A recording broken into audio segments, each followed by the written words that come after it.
Committee Room 21. Sound.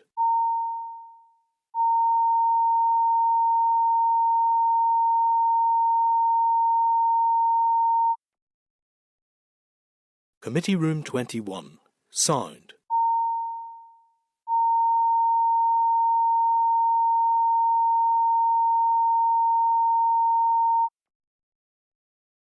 Committee Room 21. Sound.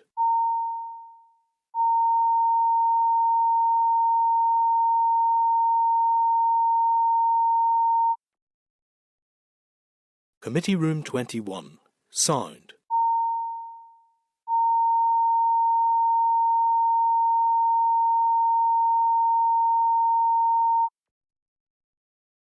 Committee Room 21. Sound.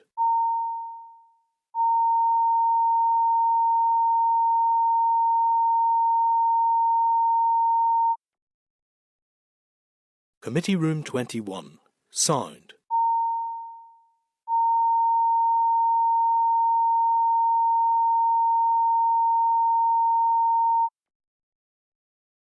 Committee Room 21. Sound.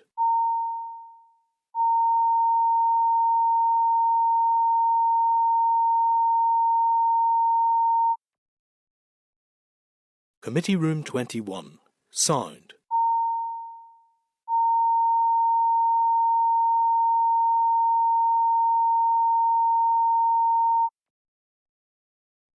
Committee Room 21. Sound.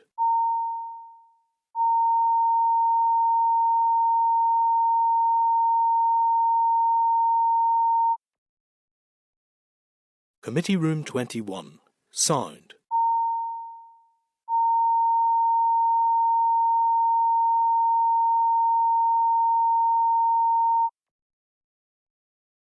Committee Room 21. Sound.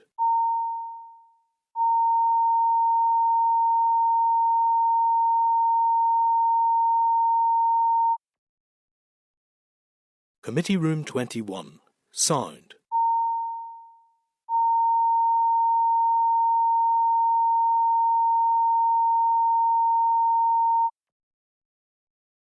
Committee Room 21. Sound.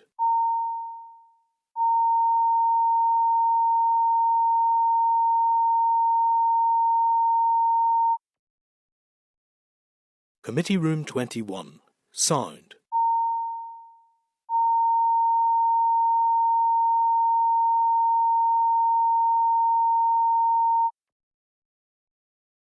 Committee. Okay, thank you.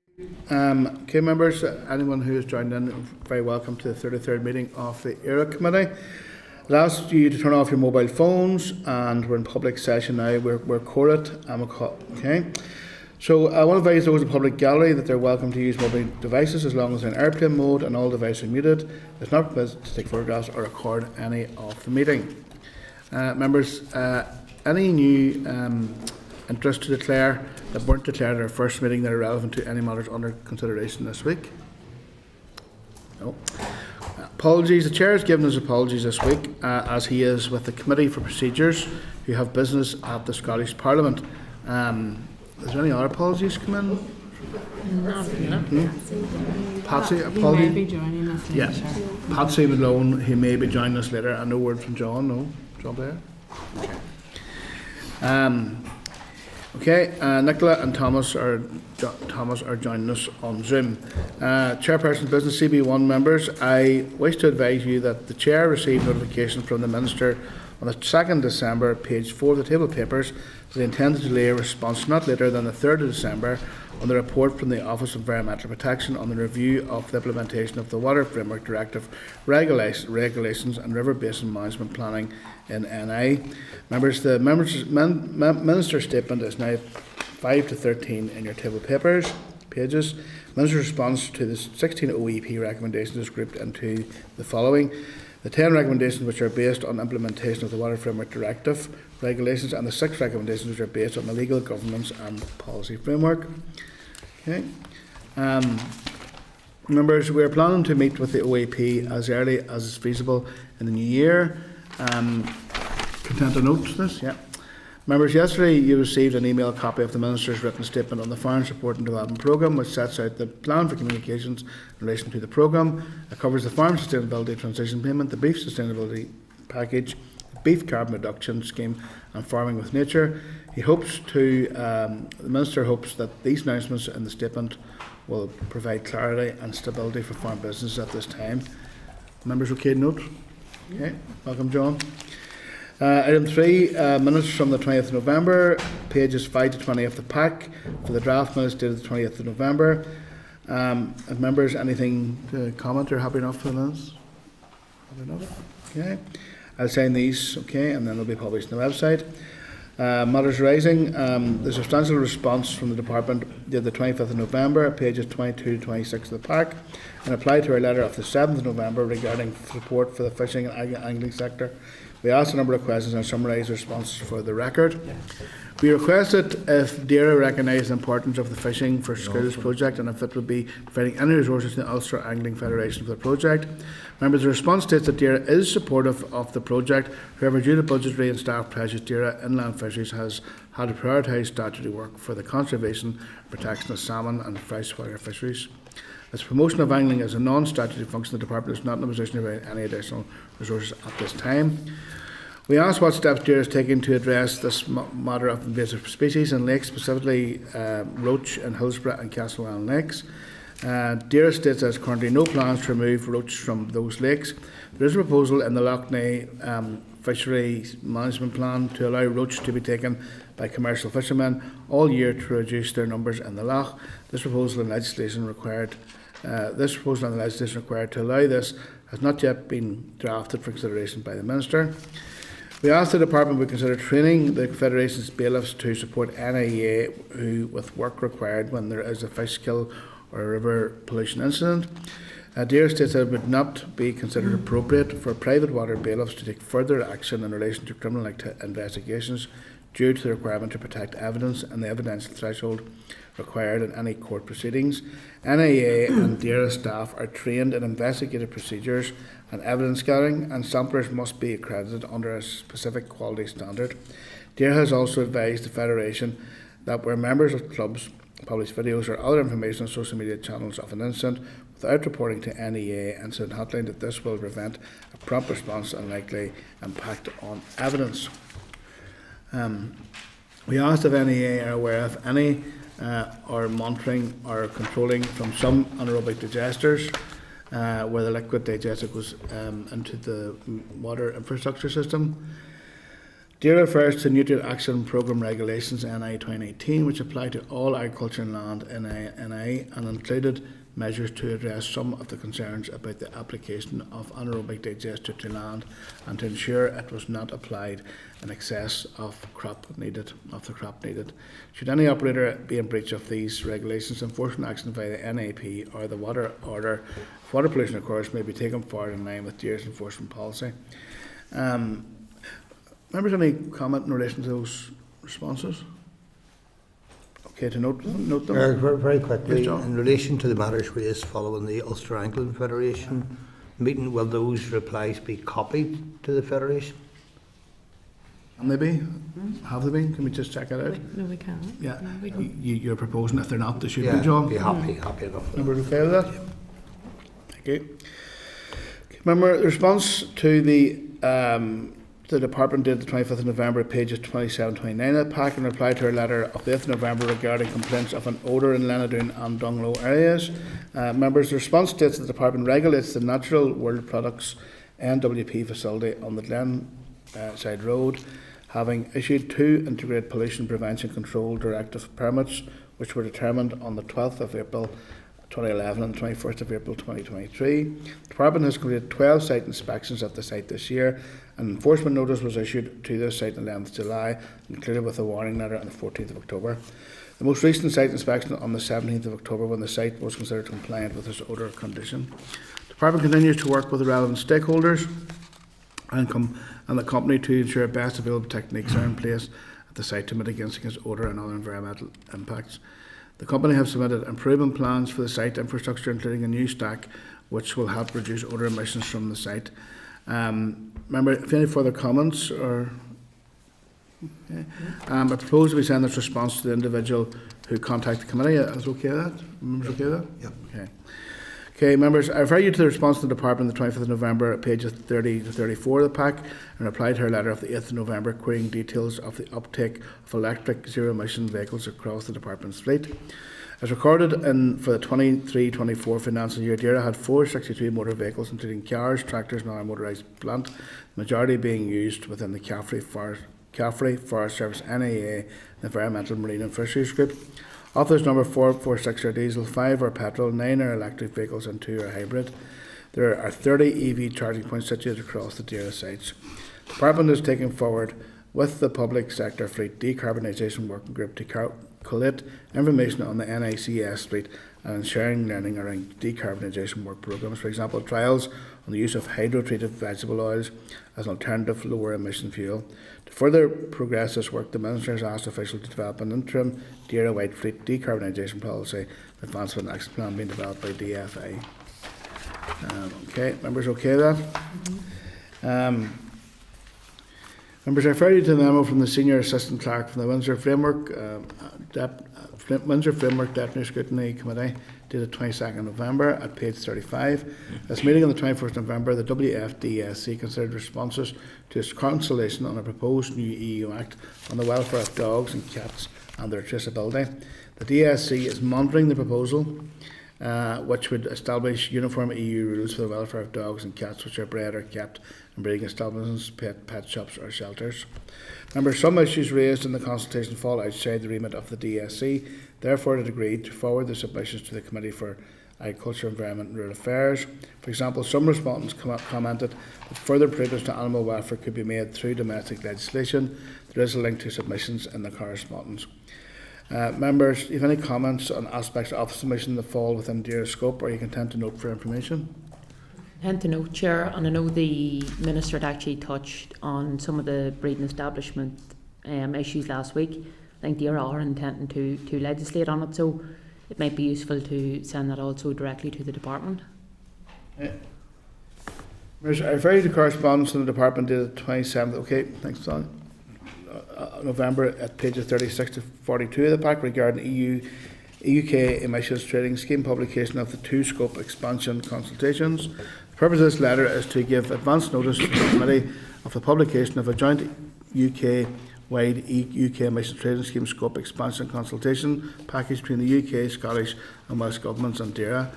The package of consultations consists of UK emissions trading scheme scope expansion maritime and UK emissions trading scheme non-pipeline transportation of carbon dioxide.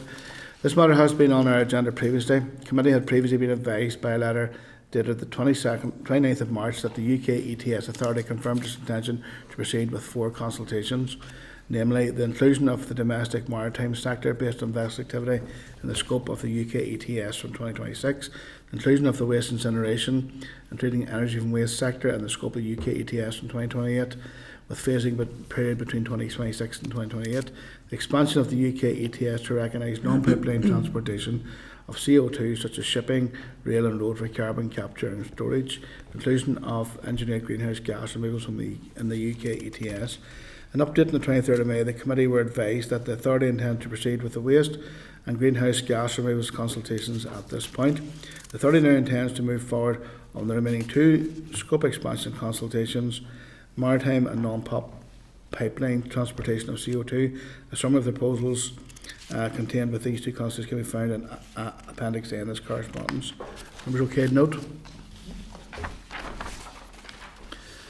Members, in connection with the previous item, I refer you to pages 43 to 148 of the pack, which is the consultation documentation for the UK emissions trading scheme, non-pipeline transportation and carbon dioxide. The purpose of this consultation is to provide more detail and consult on the regulatory framework for the recognition of non-pipeline transportation of carbon dioxide and ETS.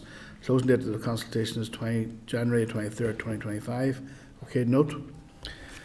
Members, I refer you to pages 14 to 16 of the table of papers for the response from the Minister of Infrastructure to our joint letter with the Committee for Infrastructure regarding the A5 Western Transport Corridor project. Minister O'Dowd has confirmed that there is an A5 project board which held its first meeting earlier this year and is led by the Senior Responsible Officer, Colin Hutchison. There's representation from key stakeholders including senior DERA and DOF officials that meet quarterly, and issues of a cross-departmental nature are discussed in a cooperative manner. In terms of communication and engagement, those directly impacted vesting packs have gone out, and almost 100 landowners to date have taken up the invitation to meet Minister O'Dowd's officials and or LPS. He is aware of just 2 farms that require demolition due to the current vesting, and is generally supporting planning approval for the replacement of such buildings, subject to procedural and legislative requirements of both DERA and the relevant planning authority. Minister O'Dowd has recently met with Minister Muir to discuss the general principles of planning in such cases and other A5 related matters. In relation to the role of LPS, recent correspondence at official level has confirmed that they have allocated sufficient resources to complete all works required, with a dedicated team of experienced valuers and program in place. On the lessons learned from the previous projects, Colin Hutchison, the Senior Responsible Officer for the A5, was also the project lead on a section of the A6 project and the A8, thus maximising the opportunity to ensure that lessons learned are carried across to the A5. Members, you're okay with this here, and we'll forward the correspondence to the UFU, okay? Yeah. Members, refer you to page 16 and 21 of the table of papers regarding response the 2nd December from the Finance Minister, Dr Archibald, following a meeting of ERA and the Infrastructure Committee regarding the Western Transport Corridor Scheme. Quick summary for the record of our queries and responses. We queried the resources at LPS, and the responses confirms that a specialist team of chartered surveyors in LPS will be responsible for assessing compensation claims received on the A5 scheme. Once the vesting order becomes operative, landowners can apply to DFA for an advance payment. DFA is obliged to make the payment within 3 months of receipt of the request, and will amount to 90% of either the agreed compensation or the acquiring authority's estimated provided by LPS. LPS has already identified resources to deal with the first phase of the work, and will keep the requirement of staff under review. They also expressed concern about the communication between landowners and the LPS. The response states that the vesting process and the road scheme are the responsibility of DFA, who manage all communication with landowners. DFA pays reasonable agent fees to ensure the landowners are provided professional advice. LPS is instructed by DFA to assess fair and reasonable compensation once a claim has been received, and at this point LPS will open negotiations with the agent.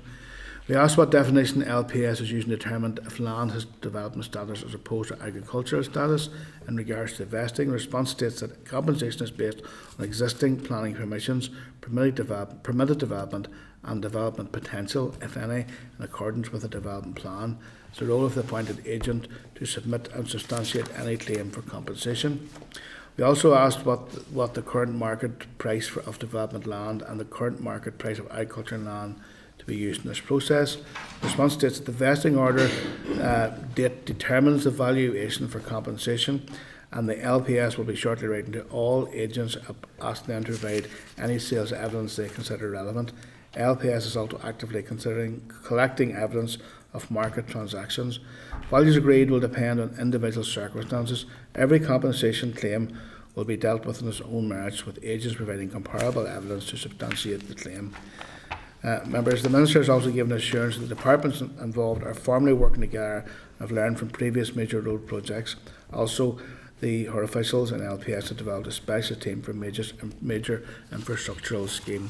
So all those responses will be forwarded to yourselves and UFU. Okay. So members, okay to note. Okay, we're moving on to item 5 here. We have an oral briefing from the Ulster Farmers Union on current issues.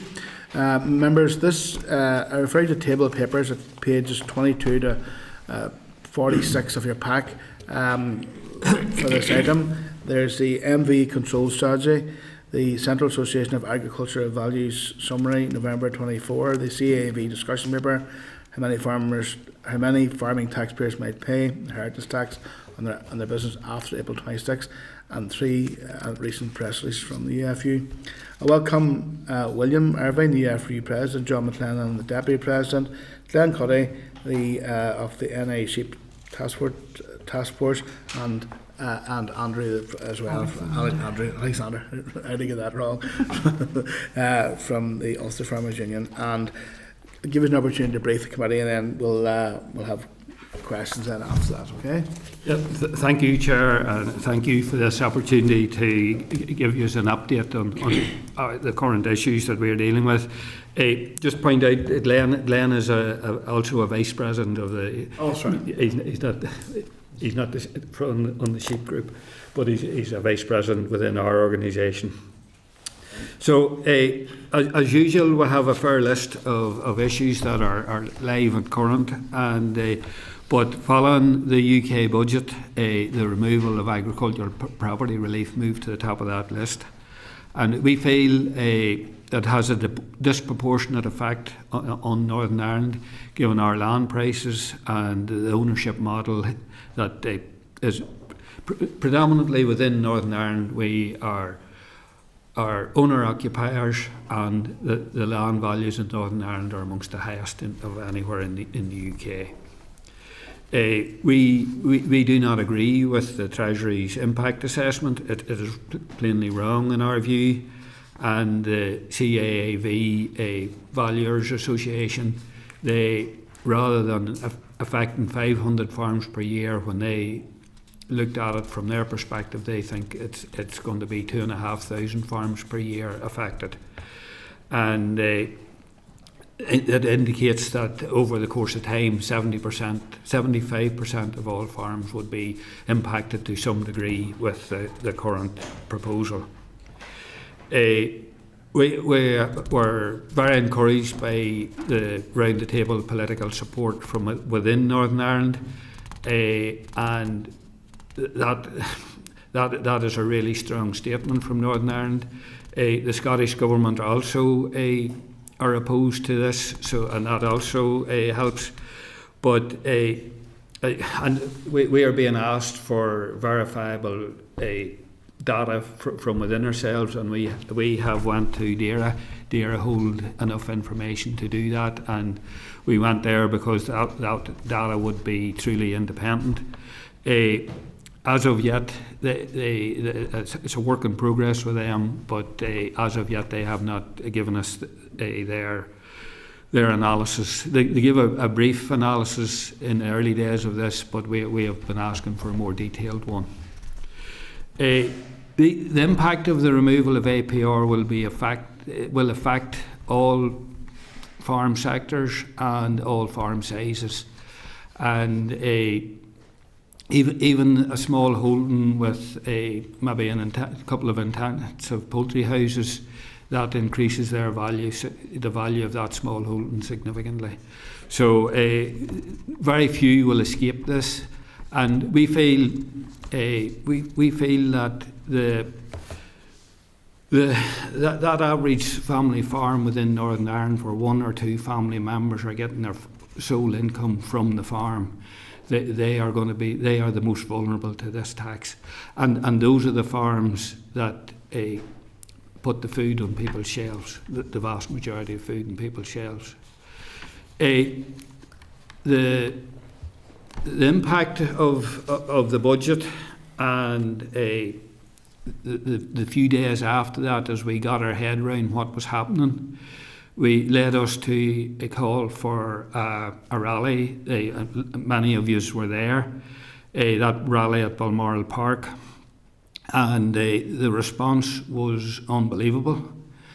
6,200 people in the facility, and several hundred people is the indication I'm getting that actually could, due to poor road network, could not actually get to the facility in time. And the removal of the APR was the main reason for that turnout and the night that was. But I also feel farmers have felt under quite a bit of pressure for a number of years now. And the APR removal actually was a tipping point for them. And the sheer frustration was evident in the room that night, and a clear indication of how undervalued agriculture feels at this minute. One of the other budget implications was the removal of the ring fence for the direct farm support that's delivered here within Northern Ireland, or has been delivered here within Northern Ireland over a number of years. And we strongly feel that should be reinstated.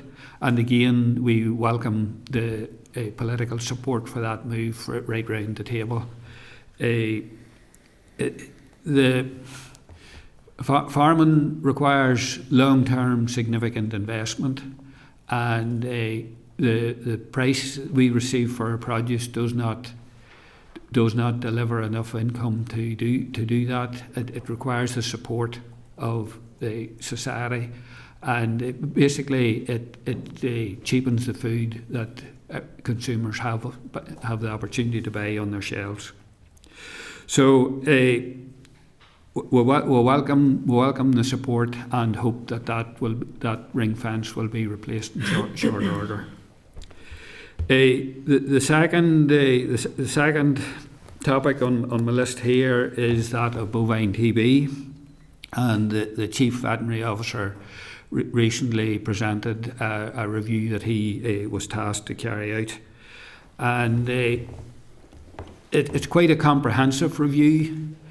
But when we met with him and discussed the issue with him, he was at pains to point out that there was no legal policy or cost analysis done on the paper that he presented.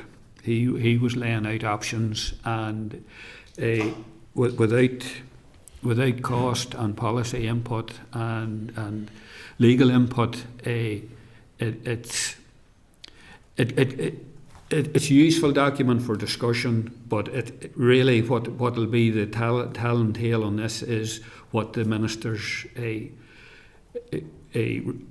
assessment and what the minister decides to move forward with from this report. The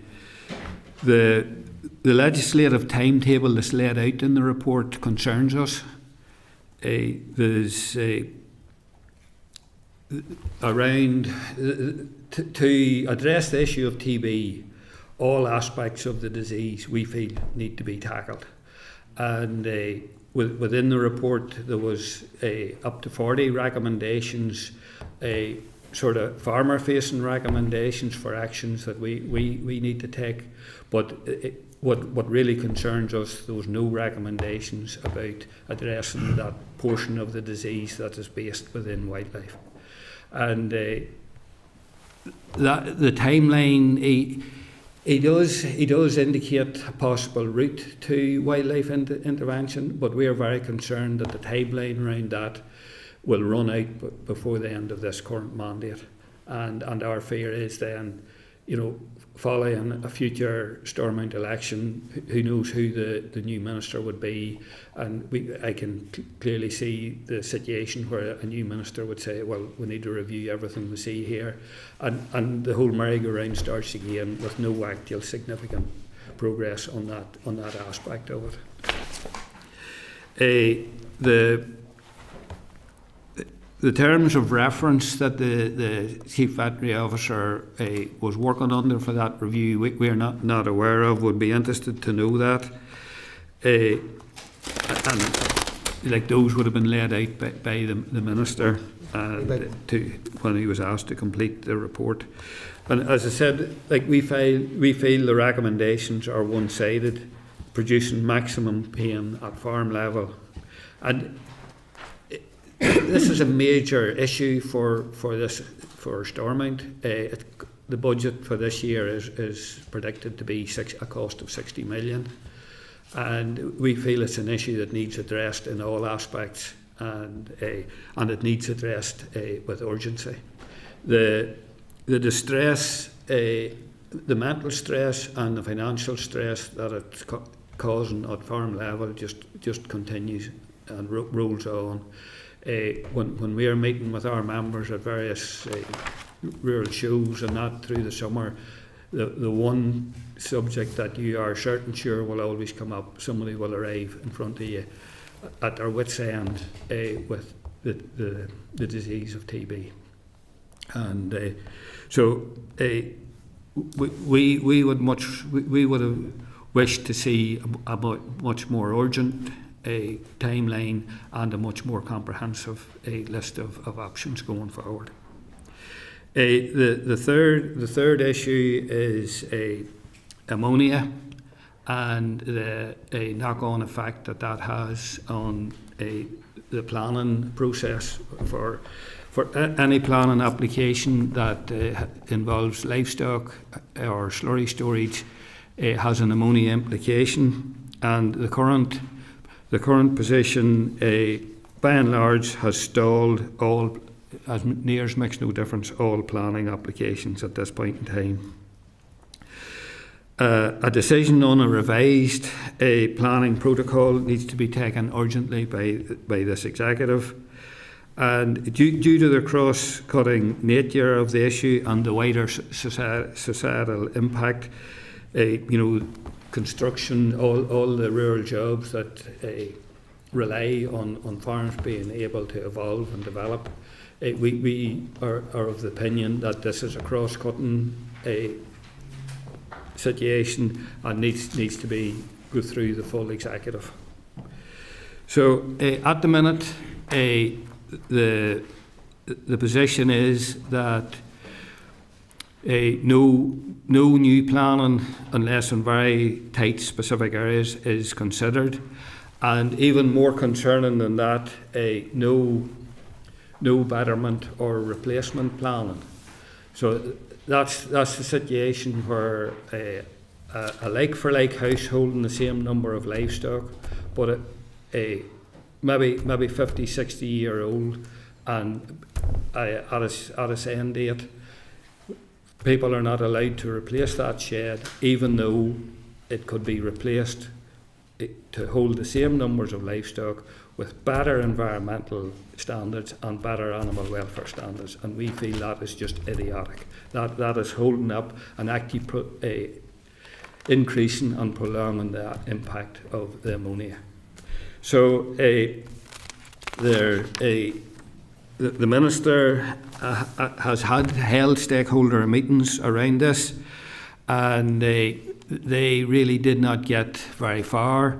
But just within recent days, we have received a letter from the Minister, and there's a chink of light there. He's indicating that he wants to find a better solution here. While we welcome the letter and welcome that the discussions may be going to move on, that all still has to happen, and nothing's a given in any of this. So, if you want to ask us questions on any of these three issues, we also would, before the end of this time, would like to mention the meat-of-Visney disease within sheep and the lack of small-scale renewable grant aid as well. But do you want us to deal with those now, or do you want questions?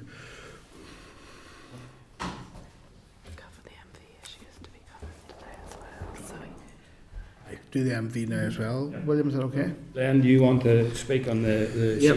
Well, basically, Metavisha, the department have been testing for it from the 1980s, and this has kept Northern Ireland relatively free from it. Metavisha is widespread throughout Europe and in England too, particularly, and all imported sheep was always tested for it. And we would like to see that the department have talked about doing away with the random testing of, well, they always tested for imported sheep. They done that when they came into Northern Ireland, either on the farm or else at the port. So they are talking about doing away with that test now on the 1st of January 2026. 2025 will be a year that they'll run down the testing, but we feel very strongly that should be kept on going. The department really only tested the sheep as if they were brought in here, and then they done random checks through Northern Ireland on different flocks, maybe 3 or 4 times. In my own case, I think they've tested me but twice in the time that I've been in sheep. Came and tested maybe 10, 15 ewes and left it at that. Never found nothing. And any flock that they did find anything in, them sheep was sent then, the farmer couldn't sell them in the mart. He had to basically kill all his sheep through the factories until he got clear. They tested them for clear.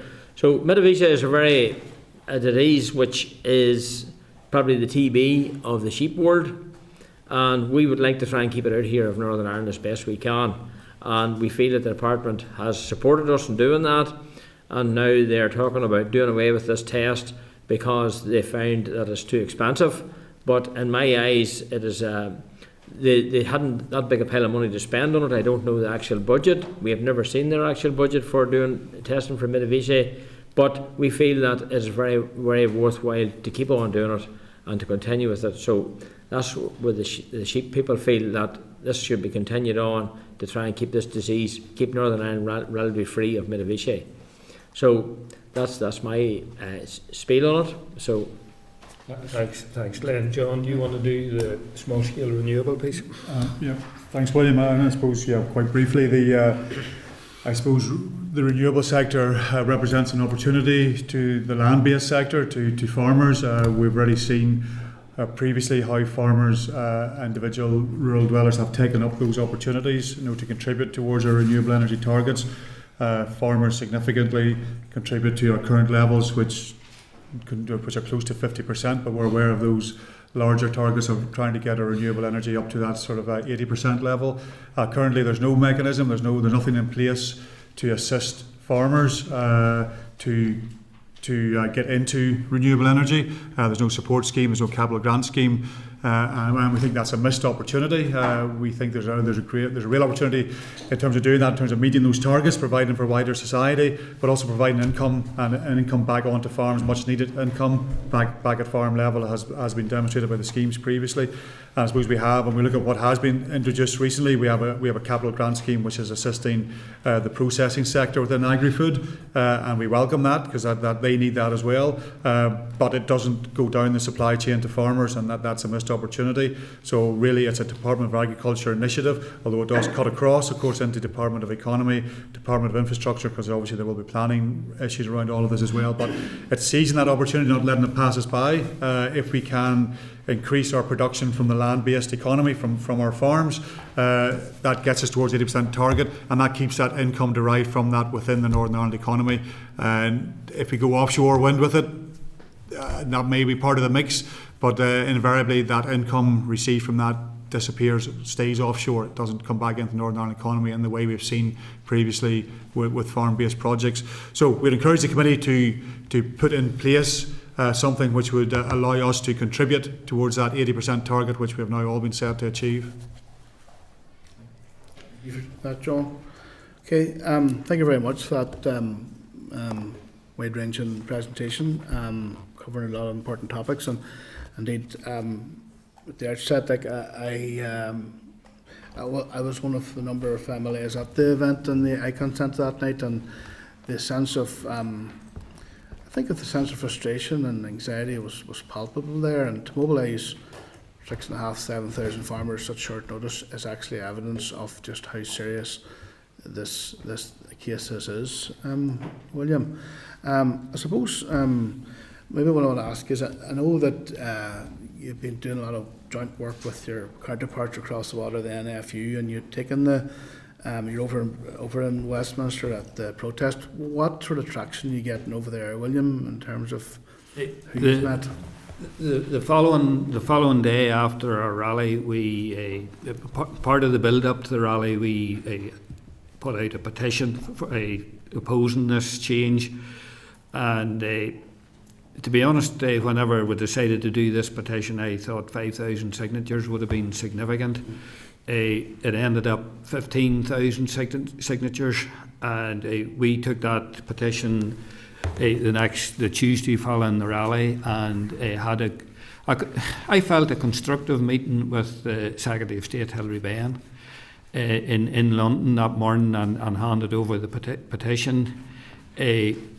He quizzed us on our problem with this, and we addressed those issues, and then he also had a person there from Treasury who pushed back on some of our claims, but actually we had answers for them, and that, but unfortunately, while we felt we had made our points well at that meeting, and made the point that in this situation, the Secretary of State was, as he had the privilege of being the Secretary of State for Northern Ireland, and he had to speak for Northern Ireland at the cabinet table on this issue, and he took all that on board. But the Labour government as a whole are attempting to dig in, and they're showing no indication of significant movement yet. Now, my colleague Tom Bradshaw, who's the president of NFU, did get a chance to meet with the Prime Minister, and made the case for agriculture, and he also felt it was a constructive meeting. But again, there's been no useful outcome as of yet out of that. We on Monday, through Jim Shannon, the MP, are getting in to meet the Steve Reid, the DEFRA Secretary of State, and then on Tuesday, myself and Jeremy Moody of the Valuers Association are going to be giving evidence to the Northern Ireland Select Committee in the House of Commons in London.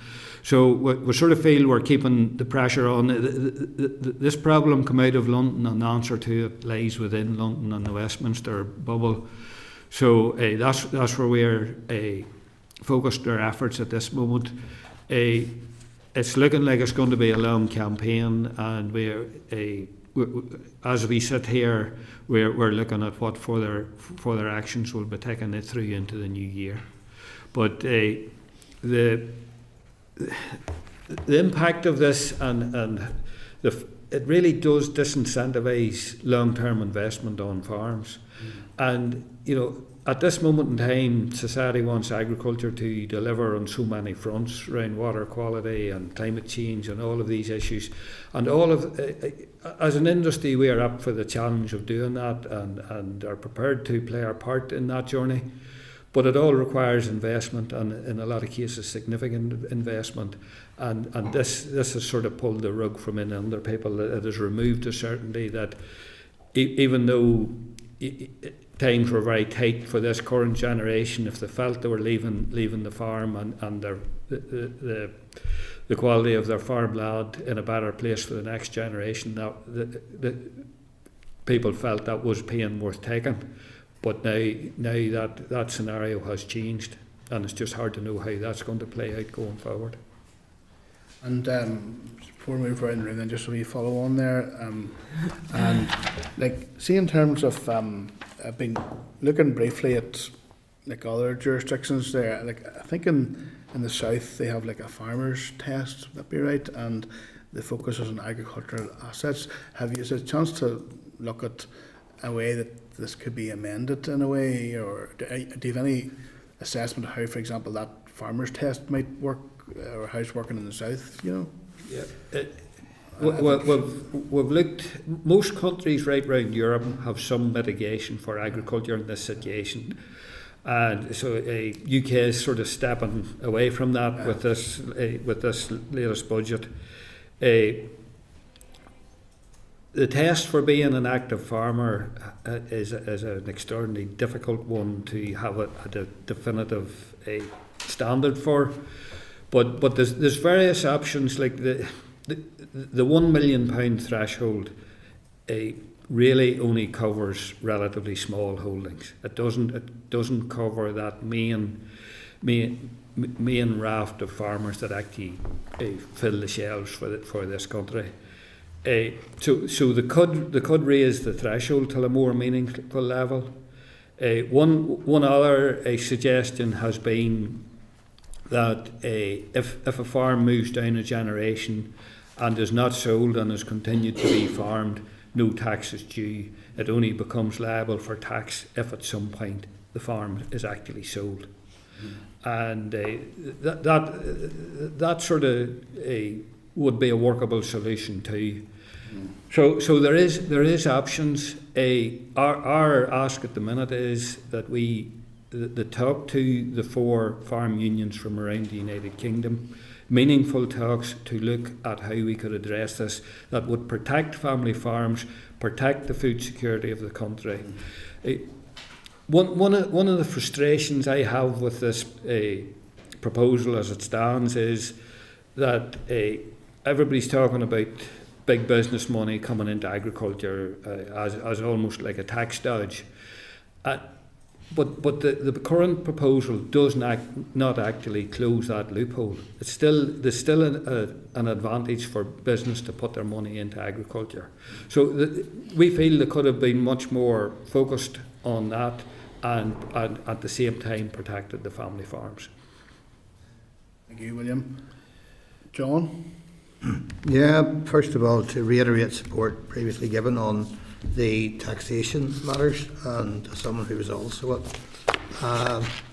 the rally. It's unfortunate I have to put this in record, and it's not a reflection on the people to my left, that after the rally there were those who in this place sought to make political points and personal points in the chamber, and that never helps the case. And I think the panel here no one accept that, but hopefully we'll move beyond that in times to come and focus on the issues rather than personalities. The bovine TB conversation, I mean, it's no secret that yourselves and I have differed before in some of the approaches to this, but I think it's important to acknowledge, would you agree, that what was proposed before was legally challenged and therefore could not go anywhere? That is not the fault of the current minister or the officials. The fact is, what was tried before was halted in the courts and could not proceed. Would you accept that it's the case in this current consideration of the proposed policies that there will have to be a range of issues? We had a number of reports highlighted to us last week by the Chief Veterinary Officer when he's here, that there had clearly been issues raised before over biosecurity, as well as badgers, as well as movement of cattle and lots of other things. So would you accept that there has to be an approach where we're tackling all of those issues robustly, especially in the context of reports that have previously said that the biosecurity situation was not good, and that's a quote. What we would like to see, and I agree with you, it'll take a range of measures to address the disease of TB, but what we want to see is the movement on all issues at the same time, right round the problem areas. Okay, because I've had this conversation before, and there's also the argument if you go in now and call all the wildlife and it doesn't work, well then there's been a loss in one instance and no progress at all made on the actual problem. Would you accept that as well? Well, we looked to what happened in England. There was quite an extensive, large areas of England where there was specific hotspot areas of TB. There was badger culls carried out in, and that reduced their disease level by 3/4. And you see, our ambition here is to reduce the disease to the extent that the alternative measures around vaccinating and those type of issues will have an effect. Our clear scientific veterinary advice at the minute is our current level of infection within Northern Ireland, those other alternative means of control will not be effective. We need a significant intervention to reduce that core level of infection. And would you apply that to hotspot areas or across the board? No, hotspot areas. Okay, thank you. Thanks, Chair. Thank you, John. Michelle? Okay, thank you, Chair, and thank you for your presentation. And can I congratulate you on the rally of the 18th? It said something actually about the strength of feeling when so many came out such a bad and I appreciate you saying that there would have been substantially more people there had they been able to get access to it. But the point you made about this being APR being the tipping point, I think is quite critical, because I think we heard that from some members of the panel, but particularly from what was probably more pertinent was those from the floor who made the points with regards to the range of issues which are affecting farming at the minute. I'm not going to dwell on the APR because you have actually talked about maybe what your next steps are in the immediate future, but obviously this is going to be a long-term piece of work. With regards to bovine TB and the presentation we received last week from both the Minister and the Chief Veterinary Officer, I suppose they were at pains to tell us that this wasn't departmental policy, that there would be a considerable amount of work would be required and a partnership panel would be established in the new year. Can I just have your views on the partnership panel and what you see coming out of that?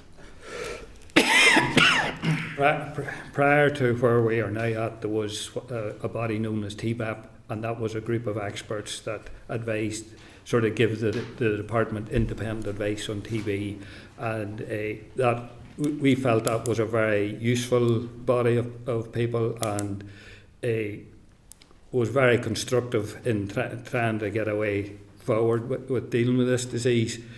The Minister now, that panel's term run out, and the Minister now looking at establishing a new one, and he's broadening out the membership of that for all stakeholders round the table, and I fear that it will lose focus on that because of that, and as of yet, I'm not sure who all is going to be on that panel.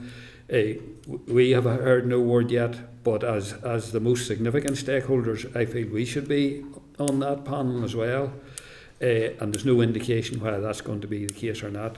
And if you have too many on the people on the panel that don't, that the results of their recommendations will have no impact on their way of life whatsoever, then I feel it loses focus. Okay. And obviously, John has mentioned the issue around the biosecurity, but also wildlife. My reading of what's been presented was that they were looking at maybe a TVR++. What would be your concerns with regards to that? Obviously, there's a cost implication. Well, yeah, well, there was a trial TVR, a pilot run in the Banbridge area a few years ago. It was horrendously expensive. So unless there's more money coming from somewhere, I just don't see how TVR can be relevant in this situation. What the previous Agriculture Minister had put forward as a proposal, actually we as an industry were largely funding that, funding the wildlife intervention, and you have the hearts and mind of the agricultural community whenever they actually see the sense in addressing the issue and funding it themselves. That was a significant statement to me. So, and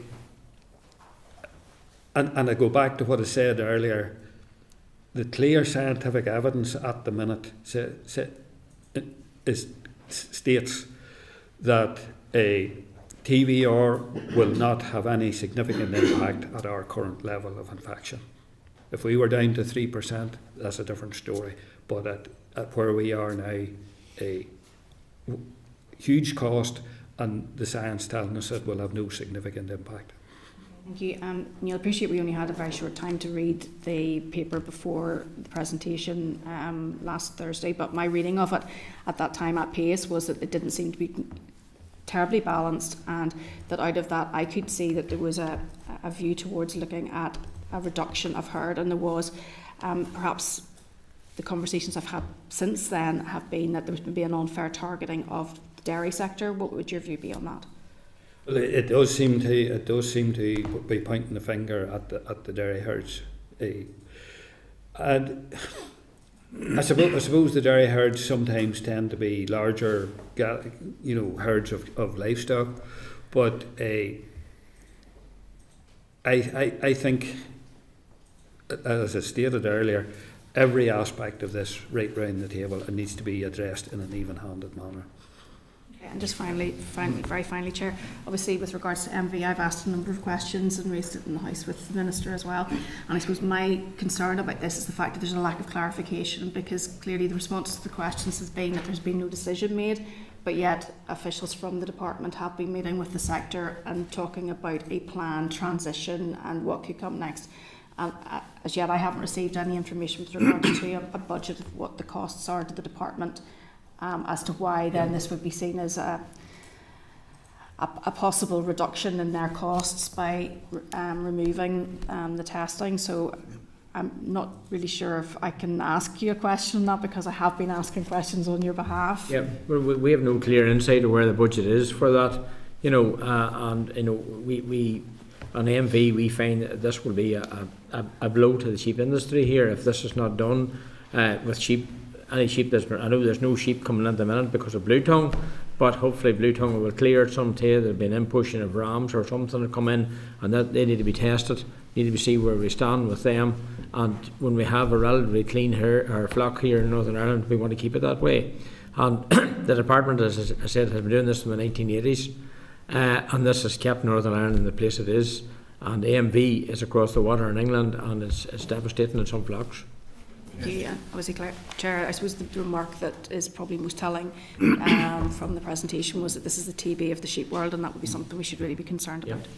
And if I can come in there, like, you know, a little money now to control this, if it stopped it growing into a bigger problem, that would cost much more money and much more problems through, you know, spend the money now and control it. Thank you for that. And sorry, I should have said, Janice, remind me here that we actually wrote to the department on the 25th of October regarding the MV testing, and the Minister replied to us on the 6th of November that he was aware of the concerns and is reviewing their approach to MV testing, and no decisions have been taken. So if the committee is okay, we write back to the department following this for an update on that. Is that okay? Right, William? Thank you, Mr. Chairman. You're very welcome. And again, can I also congratulate you on the rally? I think it proved the point. The sheer numbers that turned out. I'm fully aware of people that turned and went home because there were 2 hours on the road. Yeah. And you could understand that. Yep. They thought they were going to be too late by the time they arrived, and it probably would have been alright if they still stayed on the road. I was an hour and a half on the road myself. In relation to inheritance tax, the government, in our eyes and yourselves, has got this all wrong.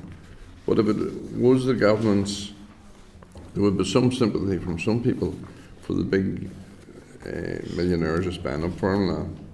But if the government wanted to catch those people that went the wrong way about it, that would be my view. And that's our view too. Yeah. They didn't. There was an opportunity to target that outside money, and they missed it.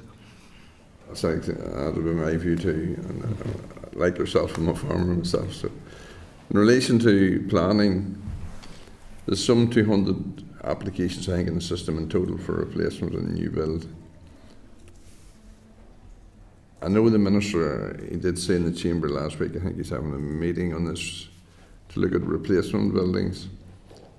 It's absolute common sense, you would accept, to replace old buildings. It doesn't make any sense whatsoever to not replace those old buildings and have something that's more environmentally friendly across the board.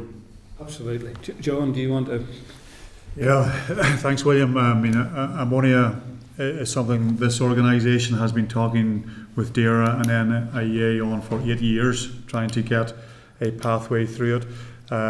Less than 48 hours ago, we got a letter from the Minister, and I'll maybe read a sentence from that, because I think it has changed the scene slightly, William, and I think that is to be appreciated, because the letter recognises that what is currently in place isn't working. As you rightly describe, farmers are prepared to put in place structures which will improve the ammonia emission levels from their livestock buildings, but they're not being allowed to do it, and there just is no logical sense in that in anybody's world, that if they want to do this, and this can actually improve for the environment by doing it, and they're not being allowed to because planning is stopping them from doing it, and I mean that, like I say, no logic. So pleased to say at least we feel we have got a bit of movement, and I'll read. So when I bring it up here, I'll just read you the line which I think is significant in terms of this. So this references a meeting that we had on the 14th of November, and it says the purposes of our next meeting. And this is a joint meeting. This is with ourselves there, but also NGO stakeholders as well. The purpose of the next meeting is to focus on solutions which will work better for the environment and farmers, in relation to ammonia emissions specifically in respect of replacement farm buildings and responsible, sustainable, regulated development. So there's recognition there that we have to. Farmers should be allowed to put in place those improvements which will be better for their livestock, better for their own health, better for the environment, better for productivity in the first instance, but also recognising that we need to have sustainable growth going forward as well. In relation to TB, TVR, would you accept it's a slow process, and in infected badgers it won't solve that issue? No, it won't. It won't.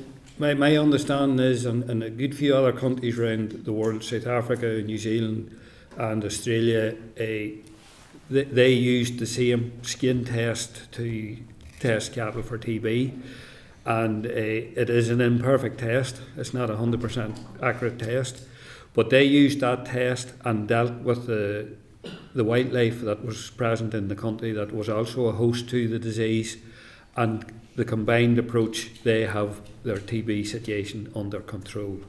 And we at the minute are out of control with this disease.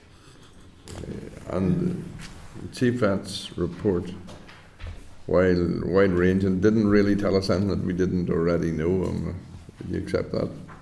I do. It's an interesting report, and it sort of lays out various issues around it. But we were disappointed that there was about 40 recommendations, farmer-facing recommendations, but nothing, in our view, nothing significant towards the disease that's in the wildlife. Okay, thank you. Good. Okay. Sorry, I just want to make one comment. I was interested, Chairman, if you don't mind me interjecting, in terms of your initial remarks at the start, where you're identifying a problem with a species which is out of control. I think it was roach or perch, roach I think it was, and the need to control that species in the wild in order to protect the greater wild environment, the biodiversity.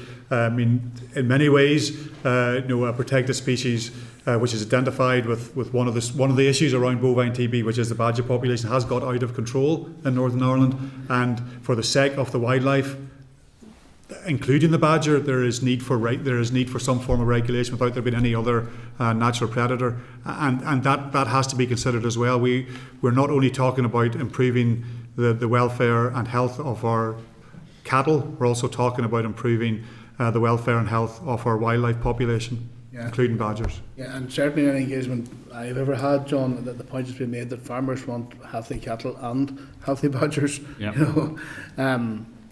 Sorry, William. Well, just on that, the badger population, like the badgers are protected species, but they're in no way an endangered species. So they're very prevalent on the ground, and they're actually putting the population of hedgehogs under severe pressure, ground nesting birds, brown hares, and bumblebees, and they're impacting on all those other species as well. So. It's not just a clear-cut argument in this. I think the whole picture needs to be looked at and targeted approach adapted. There's a wider knock-on effect there, William. Anya. Thank you, Chair, and thank you, folks, for quite a comprehensive briefing. There's a lot in this and a lot to get our heads around. Specifically, I think on the inheritance tax stuff, you nearly need to be an accountant to study it all in that detail. In relation to BTB, prior to the CVO's publication of his review last week, what sort of engagement did he have, or the department, with yourselves? We had several meetings with him on this, but struggled. Around a lot of the issues could get common ground, but on the wildlife section of it, we struggled to get common ground.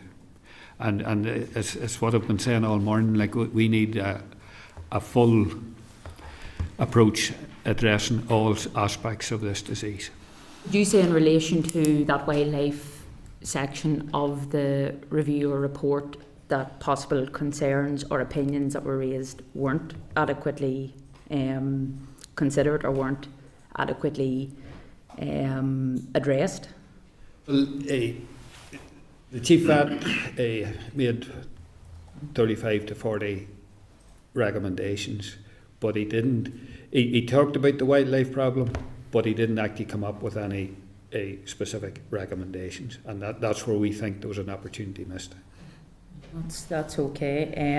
In relation to MV, and I know I'm covering a lot of different areas here, Chair. I suppose this, just out of curiosity, in relation to the incubation period for MV, what is that?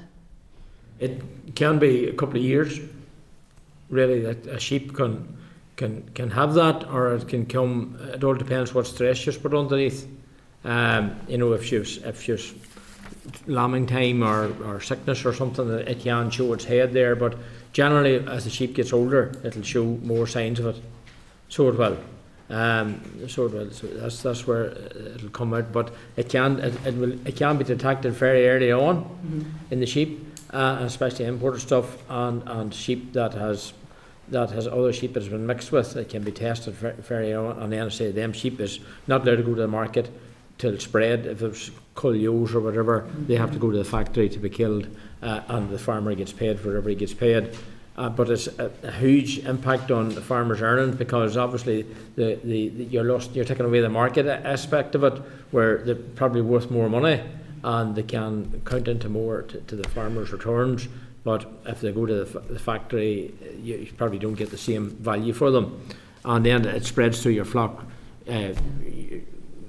Efficiency is down, everything's down, and so it's a big cost, and it's just to try and, if we spend a few pounds now, try and keep it out of here in Northern Ireland, that's what we can do.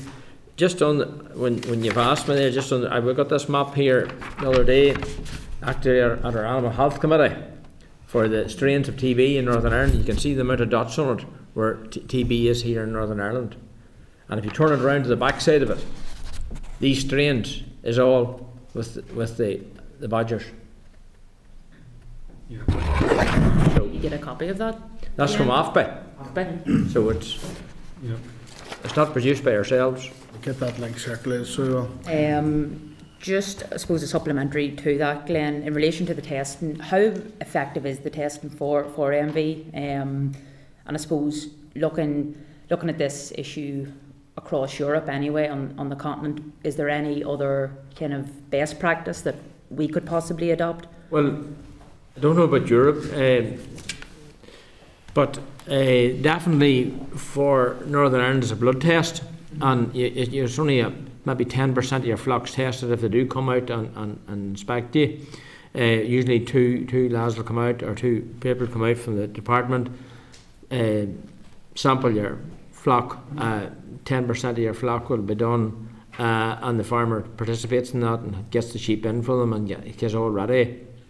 And if you don't participate in it, it's farmer's loss. But generally, I know nobody that wouldn't participate in it, because it's a no-win for you. It'll tell you what's there, and if you have anything wrong, it's gone, and you take it out of the system. But no, as far as I know, what I've seen is a blood test lifted on the farm and done, and can very easily be done. Thank you, Glenn. And just finally, in relation to the inheritance tax, have you managed to get any specific figures for the North in terms of farms impacted? Because I know the night of the UFU rally, I had a quick chat with the Minister in relation to the figures, because there was Treasury were working with HMRC. I think DEFRA had some of their own figures as well. And I think from memory, don't quote me on this, but the Minister had requested that DEFRA go back to Treasury to try and pin down specific figures for farms in the North. Yeah, well, we have also requested DERA to look, because they carry out a farm business survey every year that covers, say, 300 farms, and that's quite a robust survey. It's done to European standards. It was done back prior to Brexit. So that's we would like that done with more urgency within the department, but I'm reliably informed it is being worked on, but it will be better if I had it sooner. And there was no indicative timescales in that or anything, I suppose. No, well, yeah, the request went in and they said they would do, but Just to add to that, I think we listened very closely to the debates yesterday, the Opposition Day motion in the House of Commons and indeed the Westminster Hall debate brought forward by Carol Lockhart.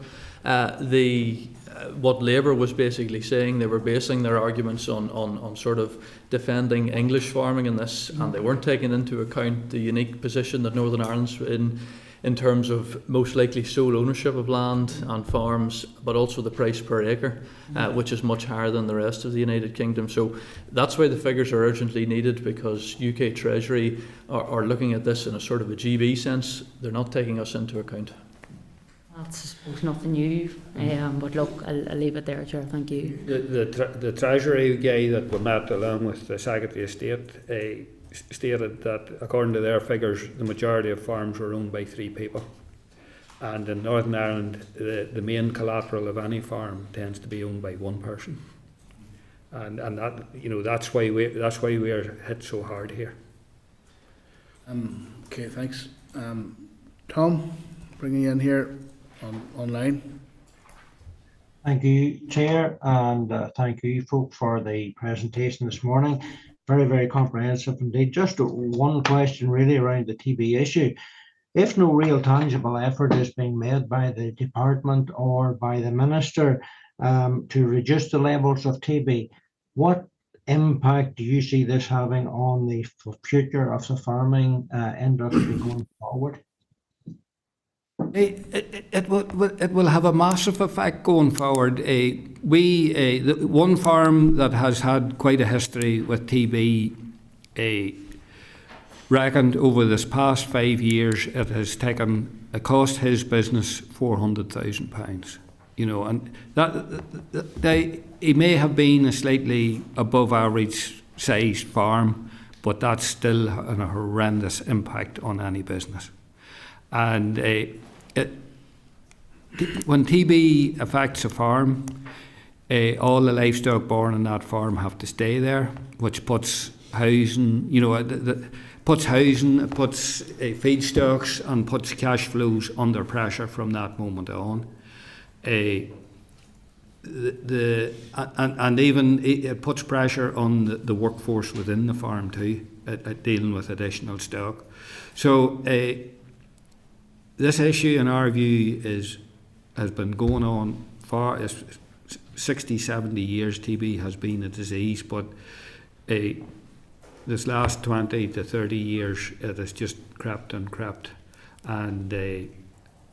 it's long overdue being properly addressed.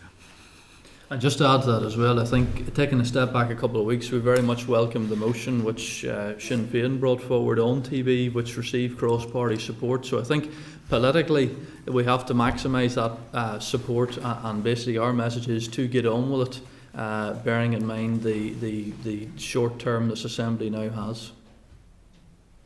Just then on the ammonia issue, and obviously it's a big issue too with regards to enabling farm businesses to further develop their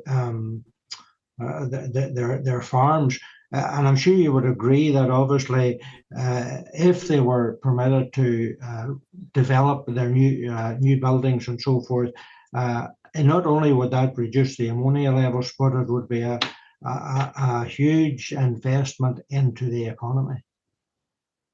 Yeah, I mean, good point, Tom. I think we're hearing that from local contractors, the machinery, guys supplying equipment, concrete companies doing nothing on farms.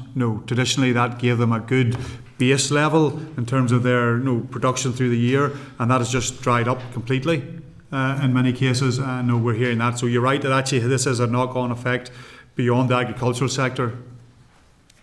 Yeah, and by 2028, we have our pig factories is looking ourselves all in welfare-friendly crates, and that we can't do that because we can't build anything, any houses to suit that job.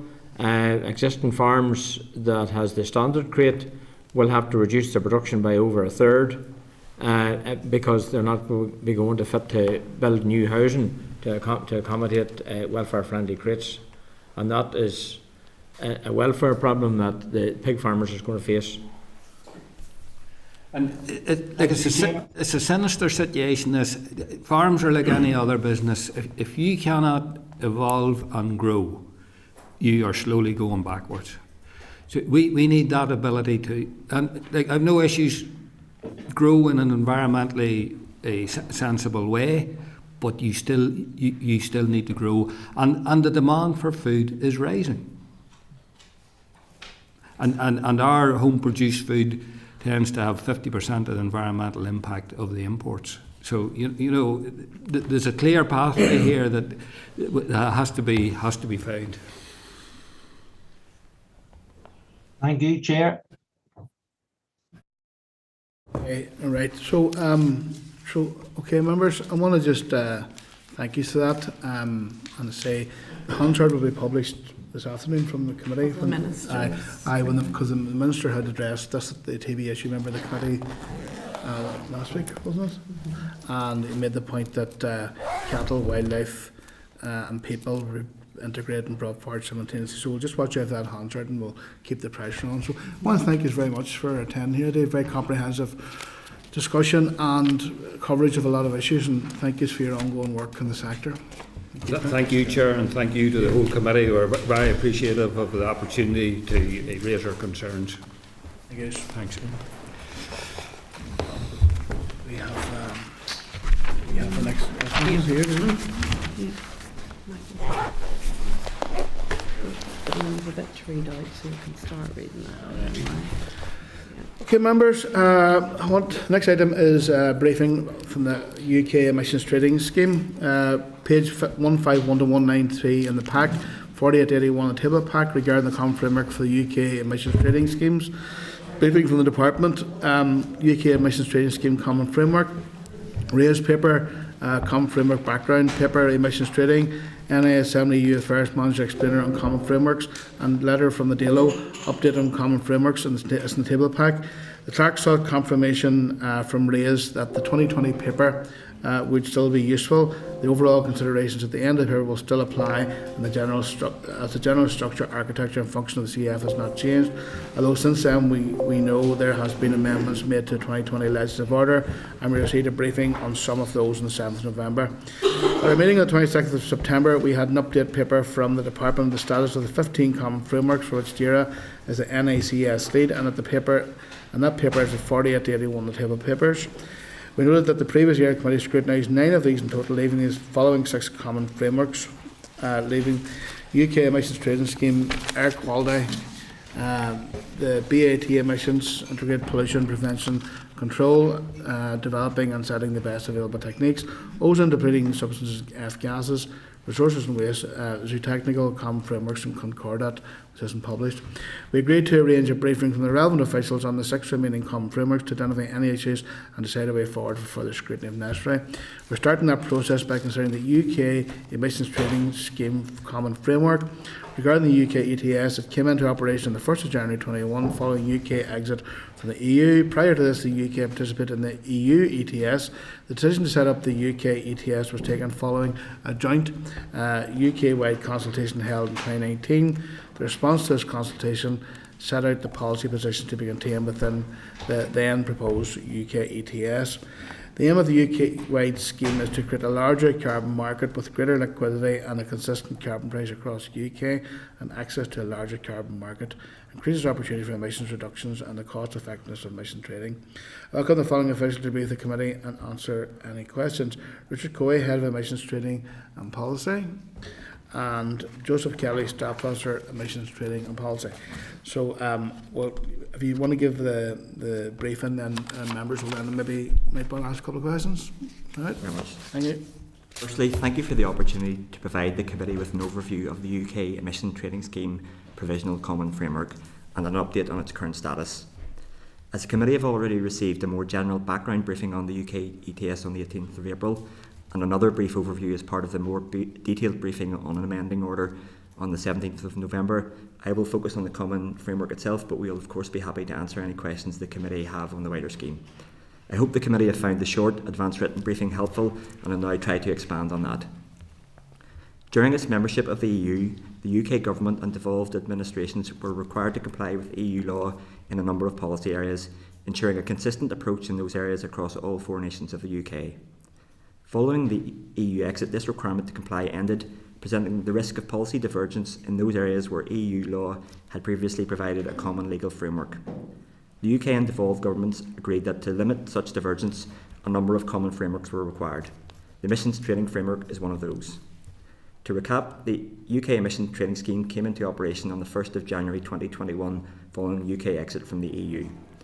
The development and implementation of the UK ETS is overseen by the UK ETS Authority, which is comprised of members from the Scottish Government, DERA, the Welsh Government and the UK Government, including the Department of Energy Security and Net Zero, HM Treasury and, where appropriate, the Department for Transport in matters such as aviation policy. In February 2023, the Authority published the Provisional Common Framework, which sets out the governance structures for the development and implementation of the UK ETS. There are 2 elements of the Common Framework. Firstly, the UK ETS Concordat, and secondly, the Framework Outline Agreement. The framework has been successfully operating on a provisional basis since EU exit. The Concordat is an agreement made at ministerial level and is an expression of political commitment and is not intended to be legally binding or enforceable. On a day-to-day basis, the ETS is administered by officials representing the 4 members of the authority. The Framework Outline Agreement sets out the governance arrangements, including decision-making processes and arrangements for resolution in the event of any dispute in respect of the development and operation of the scheme. A 3-level joint governance structure has been adopted. The first and most basic level is the official level joint working group. There are a number of these joint working groups established focusing on particular aspects of the scheme, for example in respect to areas such as market policies or focusing on free allocation processes. This is where policy ideas and potential positions are formulated and discussed across the 4 administrations. The working group provides a forum for each individual administration to ensure that the unique circumstances of that nation are reflected and accounted for in the policy development process. This allows any issues to be identified and the evidence needs to be assessed and collated to inform policy development at the earliest opportunity. In this way, policy proposals or recommendations at the working group In this way, policy proposals are developed collaboratively, and wherever possible, agreement is sought on a decision or recommendation at the working group before being passed to the board and/or interministerial group for sign-off where such sign-off is necessary. The working group includes officials from DESNES, HMT, Scottish Government, Welsh Government, DERA and Department for Transport where appropriate, and the environmental regulators where appropriate. The attendance of the regulators ensures that the practicalities of future implementation are taken into account as part of the policy development process. The next level of governance is the Senior Official Level Board, also known as the Joint Emission Trading Scheme, or JETS Board. This board is made up of senior civil service representation from across the authority and is chaired by the Director of Industrial Decarbonisation and Emissions Trading at DESNES. DERA is represented on the board by Jane Corduroy, Director of the Climate Change and Green Growth Policy Division. The function of the board is to provide strategic oversight of the performance of the scheme, agree operational resource allocations, sign off decisions or recommendations reached by the working group where necessary, and act as an escalation route for the dispute resolution in the event that any issues arise at the working group level. Each of the 4 governments are represented on the board to ensure that development and implementation of the scheme reflects the priorities and objectives of each of their respective administrations. The board is supported by additional board members who represent delivery partners such as environmental regulators and those who provide independent support such as assurance. The most senior level in the governance structure is provided within the remit of the Net Zero, Energy and Climate Change Interministerial Group. This group was established to support effective engagement and collaboration in areas of shared interest between the portfolio ministers leading on net zero, energy and climate issues within the 4 governments. Its responsibilities include acting as the ministerial level of the UK ETS Authority governance structure. The group provides final approval of decisions by the UK ETS Authority, such as approval of the content of policy development consultations and for the resulting policy positions to be implemented in legislation to support and enable the continued development of the scheme. It also provides a mechanism for dispute resolution where agreement cannot be reached at joint working group or board level.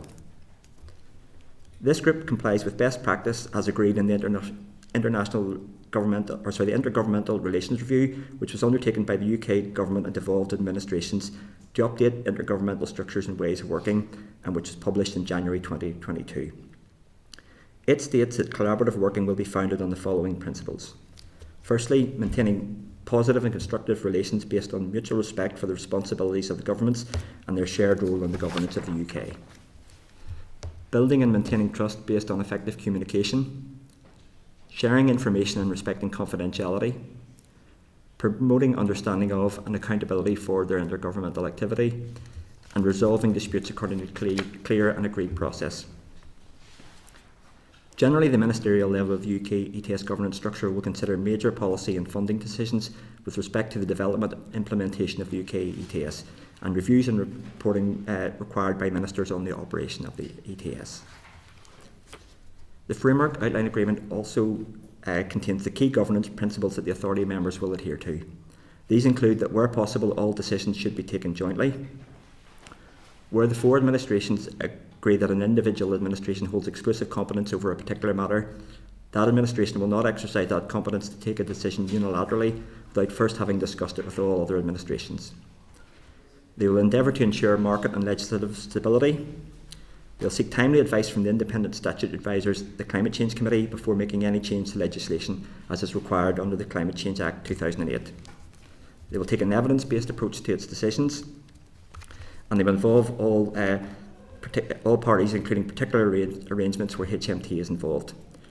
Responsibility for the sign-off of decisions relating to the elements of the UK ETS set out in the Finance Act provisions lies with HMT. They will attempt to make best and most efficient use of the governance structures, seeking agreement at official level working group where possible, and they will adhere to the common framework principles agreed at the Joint Ministerial Council EU negotiations in October 2017. These principles are that a framework will be established where it is necessary to enable the functioning of the UK internal market while acknowledging policy divergence, to ensure compliance with international obligations, to ensure the UK can negotiate, enter into and implement new trade agreements and international treaties, to enable the management of common resources, to administer and provide access to justice in cases with a cross-border element, and to safeguard the security of the UK. The framework also helps mitigate the risk of divergence across the four administrations. The parliamentary scrutiny process commenced upon the publication of the framework in February 2023, and I will now give a brief summary of the progress of scrutiny across the UK legislatures. Scrutiny has completed in the UK Parliament following examination by the Common Framework Committee in the House of Lords. Scrutiny has also been completed by the Scottish Parliament. They were content to proceed but will monitor the operation of the framework in practice. The Climate Change, Environment and Infrastructure Committee of the Welsh Parliament have indicated they do not intend to examine the framework further at this point. However, they are content to proceed with the finalisation of the framework. Once scrutiny has been completed, including by the Northern Ireland Assembly, all legislators will be written to, detailing which recommendations from scrutiny the authority has agreed to accept and any changes which have been made as a result. Could I again thank you for the opportunity to update the committee on the provisional framework, and we'd welcome any questions that you may have. Thank you, Joseph, for that presentation. I suppose, Joseph or Richard, I've been looking through it there at this this concept of the flexible reserve. Is it possible that this flexible reserve, which is part of it, could result in emissions just being moved around rather than actually being reduced? Well, in the setting of the overall the UK ETS cap, the cap is broken down under the absolute maximum. It's broken down into a number of pots. So there's a pot set aside for free allocation, there's a pot set aside for auctioning, and there's also a pot set aside for the flexible reserve. So the flexible reserve falls within the level of emissions set by the cap that has already been agreed is aligned with the net zero trajectory. So that it doesn't allow any breach of the cap. It just allows for those emissions are accounted for, and as long as that overall cap's not breached in terms of the overall number of the content of each pot within underneath that cap, then there shouldn't be any concern in terms of breaching the trajectory in terms of the path to net zero. So it's not it allows a bit of flexibility that, you know, for maybe potential market stability policy where we might consider that maybe there might be a need to inject more allowances into the auction pot to help stabilise the market in the future, or it also acts as a repository for any emissions that might be taken out of the auction pot for market stability reserve. So it's there as it's just another pot within the overall cap, so it won't allow the cap to be breached. It just allows some sort of flexibility as to how the scheme would be implemented to protect, for example, the operation of the market. Like that. And see the carbon border adjustment mechanism, it comes in here in just over a year. Have you had any discussions with the British government about how that would specifically impact on here? Yeah, we're in ongoing communication with the UK government. In terms of the carbon border adjustment mechanism, an important consideration is going to be the interaction between the EU carbon border adjustment mechanism, which came into effect on a reporting-only basis around about, I think it was October 2023. It's coming into full effect in 2026. The UK government has announced the intention to implement a UK carbon border adjustment mechanism from 2027. We have raised specific queries, and in fact, Minister has expressed, you know, a desire that that both CBAMs have to be implemented in a way that protects the interests of Northern Ireland. So I suppose we're in a particularly unique circumstance that we do share a land border with an EU member state. So there are complexities there that will have to be worked through, but we'll have to make sure, in terms of what the impact is going to be, or what the potential impact is going to be, there's a lot of unanswered questions there, but we are in ongoing discussions with the UK government about that.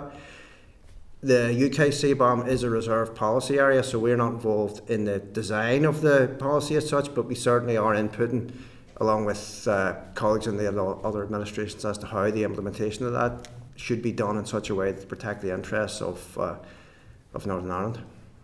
And would you know at this stage with certainty that the CBAM would fall within our responsibilities under the Windsor framework?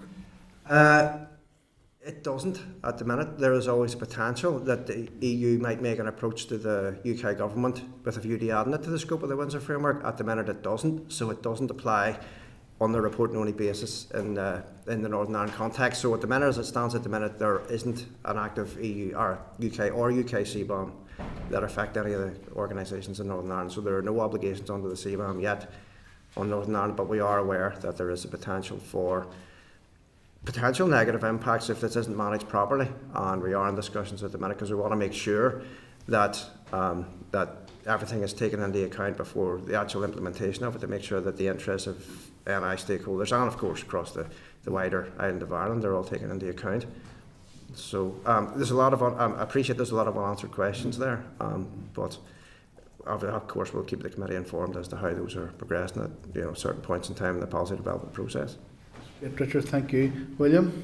Thank you, Mr. Chairman. Just in relation, I was just looking here, in relation to greenhouse gas emissions, I see from 1990 to 2017, the decrease by 20%. What is the reason for